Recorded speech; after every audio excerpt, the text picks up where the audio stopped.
Hi everyone, in this video we will discuss about different types of topology. After watching the video you will learn what is network topology, types of topologies and advantages and disadvantages of topology. So let's go with the definition. What is network topology?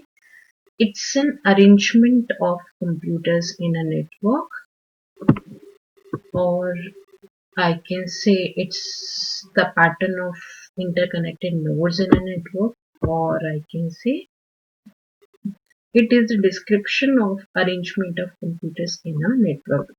So जैसे कि हमने previous video में देखा था, network topology is एक network के अंदर आप सिस्टम्स को किस तरीके से अरेंज कर रहे हो, that is called network topology. Next types of topology. Here you can see the diagrammatical representation of each and every topology. Here you can see this is bus topology, this is star topology, this is the arrangement of ring topology, this is the design of mesh topology, this is the design of tree topology, and this one is hybrid topology. So let's go with one by one.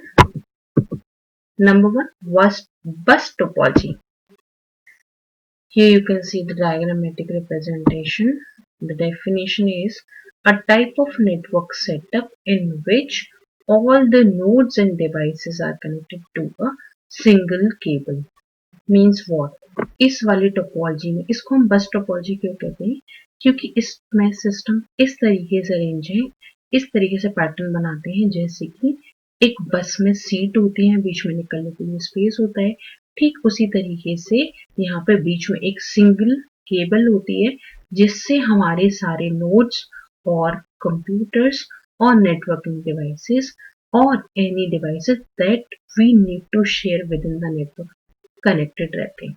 तो बस topology means एक ऐसा network arrangement, network setup जिसमें सारे systems एक single cable से connected रहते हैं, that is bus topology.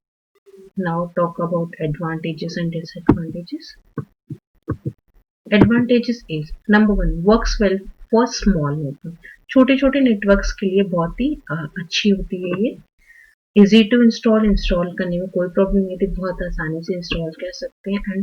And it requires less cables, so less costly, क्योंकि केबल्स कम यूज होती हैं तो इसलिए कॉस्टली भी कम पड़ती है. डिसएडवांटेजेस हैं कि अगर इसकी बैकबोन केबल जो सेंट्रल में जो केबल थी, अगर जो डेटा सबको पास ऑन करती है सिस्टम्स को, डिवाइसेस को, अगर वो फेल हो जाती है then entire system goes down, सारा सिस्टम गड़बड़ हो जाएगा. And it's not suitable for larger networks, as I have discussed कि छोटे छोटे नेटवर्क्स के लिए काम में आती है सिर्फ. Next is hard to troubleshoot individual device issue. Individual device को ट्रबल शूट करना भी इसमें मुश्किल होता है. Next is star topology. As the name suggest कि स्टार टोपोलॉजी इस तरीके का नेटवर्क सेटअप जो एक स्टार जैसा स्ट्रक्चर बनाते हैं, कि सिस्टम्स को ऐसे अरेंज करें वो स्टार जैसा शेप बनाए, that is called star topology. Let's go with technicality. A type of network setup in which each node or network device connected to a central node. मतलब एक सेंट्रल नोड से सारे systems connected रहते हैं. ये central node है. It may be hub, it may be switch और it may be any computer, और इससे सारे डिवाइसेस कनेक्टेड हैं. सो और एज यू कैन सी ये सारे स्टार जैसा फॉर्मेशन बना रहे, स्टार जैसा structure, that is why this is called star topology. And जो सेंट्रल नोड है that work as a server. अब ना क्वेश्चन इज कि सर्वर क्या होता है.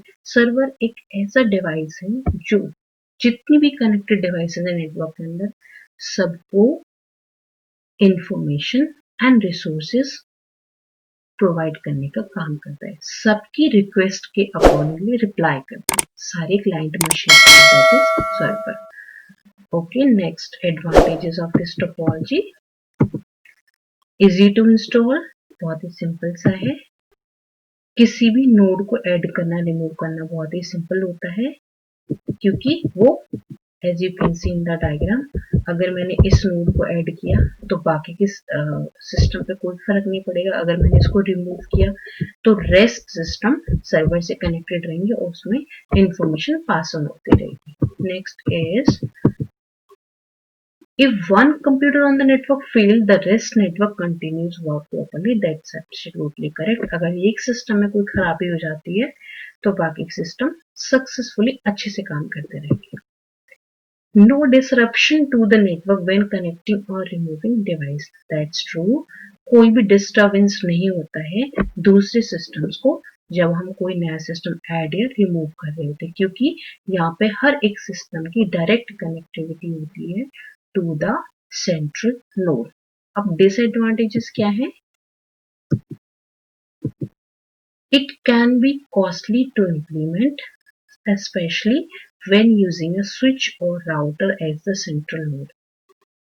क्योंकि सेंट्रल नोड समटाइम्स ये कॉस्टली पड़ जाती है, क्योंकि it depends on the central node. अगर कॉस्टली सेंट्रल नोड लगाएंगे तो वो कॉस्टली पड़ेगा, अगर सस्ते वाली सेंट्रल नोड लगा देते जैसे हब वगैरह तो ये हमें कॉस्टली नहीं पड़ता। एंड सेकेंड पॉइंट इज, ये सेंट्रल नोड के ऊपर डिपेंड करता है कि इसकी परफॉर्मेंस कैसी रहेगी और इसमें कितने नंबर ऑफ नोड्स कनेक्ट कर सकते हैं। मान लो कि हमने जो स्विच लगाया उसमें नंबर ऑफ पोर्ट्स कम है, तो इसका मतलब क्या है, जैसे मान लो 8 पोर्ट का स्विच है तो वहां पर 8 डिवाइस ही कनेक्ट कर पाएंगे। That is why it is saying it determines the performance and number of nodes the network can handle. And last point is कि अगर वो सेंट्रल नोड फेल हो जाती है या उसमें कोई भी खराबी आ जाती है तो सारा नेटवर्क डिस्कनेक्ट हो जाएगा, क्योंकि the central node is providing the information data to all the devices or computers connected in the network.